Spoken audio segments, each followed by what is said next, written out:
Rasisme terhadap Patrick Wanggai, perilaku barbarik yang tidak boleh ditolerir.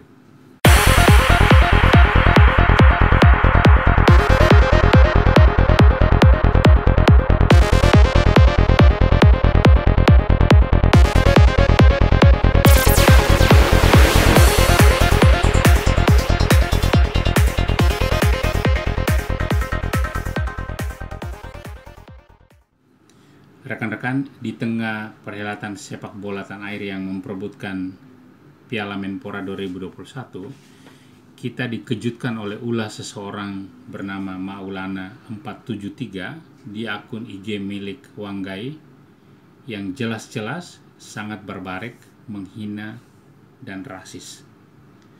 Seperti tampak dalam IG resmi Wanggai Patrick yang sudah tercentang biru, hinaan Maulana 473 tersebut memang sudah ditanggapi ribuan orang yang berdiri di belakang dan membela Patrick Wanggai. Ribuan orang itu juga menegur dan mengingatkan si penghina supaya menjaga mulut, menjaga jari, dan menjaga kelakuannya. Meskipun demikian, hinaan, lecehan, perendahan martabat berlandaskan ras, etnis, agama, nasionalitas, dan apapun itu juga sama sekali tidak pernah boleh dibenarkan. Sama sekali tidak pernah boleh dibenarkan. Saya pernah membuat satu video mengenai rasisme yang bisa teman-teman lihat dan cek di channel saya ini, di Gagas Makna ini. Di situ, di dalam video tersebut, selain mengusulkan jalan keluar soal bagaimana kita dapat membebaskan diri atau melepaskan diri dari tindakan atau perilaku yang bersifat brutal dan rasis, saya juga mengatakan mengapa perilaku rasis itu dapat terjadi dalam kebudayaan kita.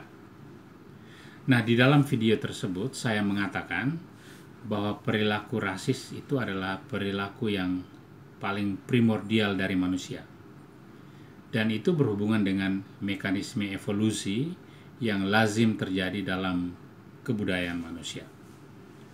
Ada tahap tertentu dalam evolusi peradaban manusia di mana orang mengelompok dan menjadi anggota dari suatu kelompok sosial, dan itu berdasarkan kesamaan tertentu dengan maksud untuk antara lain, satu, menegaskan identitas diri atau identitas kelompok ketika berhadapan dengan kelompok luar.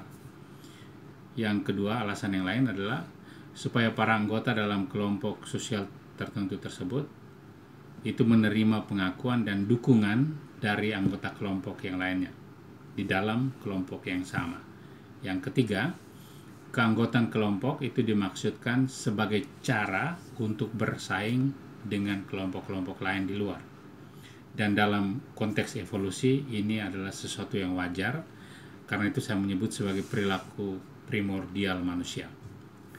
Nah teman-teman, kalau kita perhatikan perang terhadap rasisme di dunia, apapun alasannya, termasuk alasan primordial yang barusan saya tegaskan itu, tidak pernah boleh dibenarkan.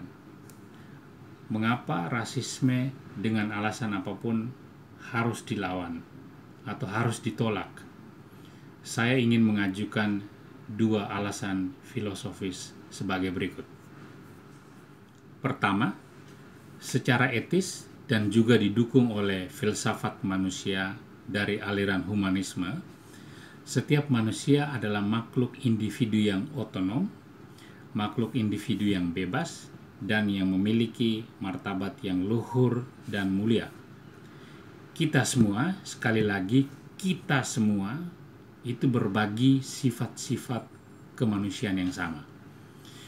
Alasan yang kedua, secara teologis, faham atau pemikiran mengenai siapa manusia umumnya dikembalikan kepada manusia sebagai khalifatullah, atau dalam konteks teologi Kristen adalah manusia sebagai citra Allah. Penegasan teologis semacam ini memiliki konsekuensi logis yang sangat dahsyat. Artinya, merendahkan dan menghina sesama manusia itu sama saja dengan merendahkan dan menghina Allah sendiri. Sekarang mari kita kembali ke kasus rasisme terhadap Patrick Wanggai, dan tentang isu ini saya ingin mengajukan 4 pertimbangan saya sebagai berikut. Pertama, alasan konseptual atau alasan ilmiah bahwa perilaku rasisme adalah perilaku primordial dari orang-orang tertentu sebagai mekanisme kelompok dalam memenangkan persaingan antar kelompok sosial berdasarkan logika evolusi sebagaimana yang saya katakan sebelumnya di atas, itu tidak terlalu relevan dalam isu kita di sini.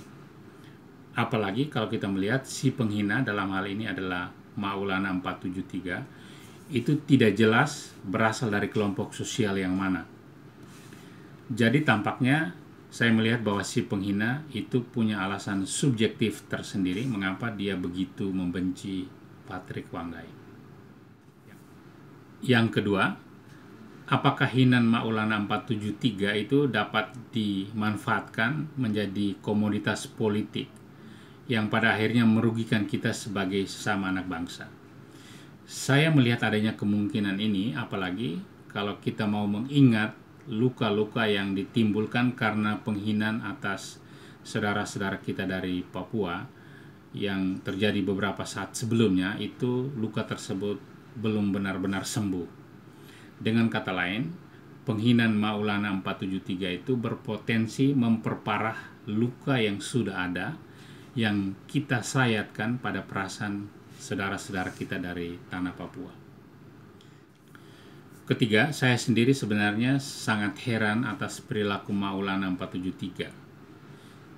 Jika dia itu seorang beragama, dan saya yakin dia adalah orang beragama, apalagi dia tinggal di Indonesia, mengapa Maulana 473 itu bisa punya sifat yang sangat barbarik seperti itu? Saya sendiri percaya bahwa agama apapun itu mengajarkan penghormatan dan cinta kasih kepada sesama manusia. Apapun agamanya, apapun etnisnya, apapun kultur dan nasionalitasnya. Tetapi saya juga tentu dapat berpikir sebaliknya. Siapa tahu Maulana 473 itu memang berasal dari agama tertentu yang memang suka menonjol-nonjolkan perbedaan. Dia mungkin berasal dari agama tertentu yang suka berpikir bahwa kelompok yang lain yang berbeda itu kurang baik dibandingkan dengan kelompoknya, dan bahwa kelompoknya dia itu lebih unggul, dan bahwa kelompok lain yang berbeda itu pasti akan masuk neraka, dan sebagainya dan sebagainya. Nah, jika hal ini terjadi, dan jika ini yang menjadi pertimbangan Maulana 473, maka orang seperti Maulana 473 dan orang-orang sejenis, menurut saya itu sebaiknya memikirkan ulang ajaran agamanya. Bagi saya, agama seharusnya menjadi agama untuk kemanusiaan dan bukan sebaliknya. Keempat, sebagai langkah pembelajaran, tindakan hukum terhadap perbuatan Maulana 473 itu harus segera diambil.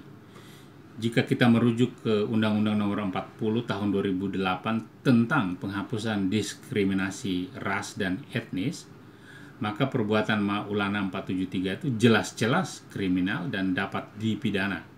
Terutama kalau pasal 4 huruf B angka 1 itu kita gunakan sebagai dasar. Ancamannya adalah pidana penjara paling lama 5 tahun dan atau denda paling banyak 500 juta. Teman-teman, kalau kita serius memerangi diskriminasi rasial di Indonesia, mari kita mulai dengan penegakan hukum terhadap perbuatan tidak terpuji dari Maulana 473. Dan saya rasa para penegak hukum di Republik ini itu akan dengan mudah mencari tahu dan menangkap siapa Maulana itu. Mari kita terus memerangi rasisme dan tindakan-tindakan intoleran lainnya di Indonesia.